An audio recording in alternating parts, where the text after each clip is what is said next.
নমস্কার বন্ধুরা, কিভাবে চিংড়ি মাছ আস্তা চিংড়ি পাতায় ভাজা যায় দেখুন আপনারা। আমি এখানে পেঁয়াজ, নারকেল বাটা, তারপর 1 চামচ হলুদ, 1 চামচ মরিচের গুঁড়ি, 1 চামচ লবণ, 1 চামচ তেল দিয়ে এটাকে রেখেছি। এটাকে মেখে এখানে কলা পাতা দিয়ে রেখেছি। এই কলা পাতা দিয়ে দিতে হবে। আমি 2 মিনিট পর ফিরে এসেছি। আমি এটাকে মেখে কলা পাতা দিয়েছি আর একটু জল দিয়েছি সময়। এখন চুলা ধরিয়ে দিলাম।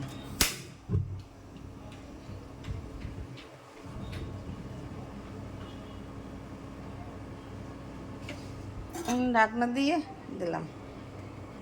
2 মিনিট পর ফিরে আসছি। আমি 2 মিনিট পর ফিরে আসছি। আমার চিংড়ি মাছ ভাজা জল বেরিয়েছে। এখানে জলটা টানবে আর ঘুরিয়ে ঘুরিয়ে দিতে হবে।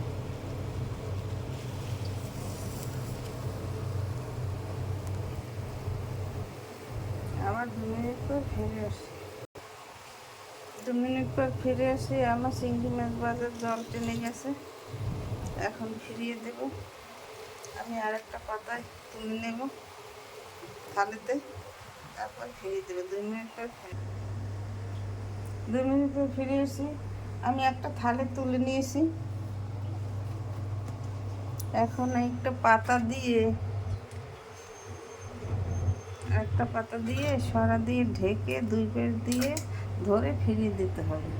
আমি 2 মিনিট পর 2 মিনিট পর ফিরে এসেছি। আমি চিংড়ি মাছ ফিরিয়ে দিয়েছি একটা পাতায়।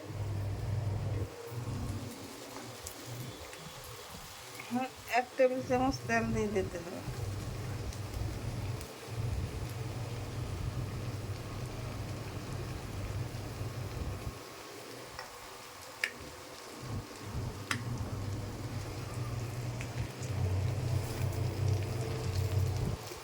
ঘুরিয়ে ঘুরিয়ে দিতে হবে। ওই পাশে পাতা দাগ লাগলে তখন তুলে নিলেই হয়ে যাবে। এইভাবে আপনারা ঘরে তৈরি করে খেয়ে দেখুন, খেতে অনেক সুস্বাদু লাগে।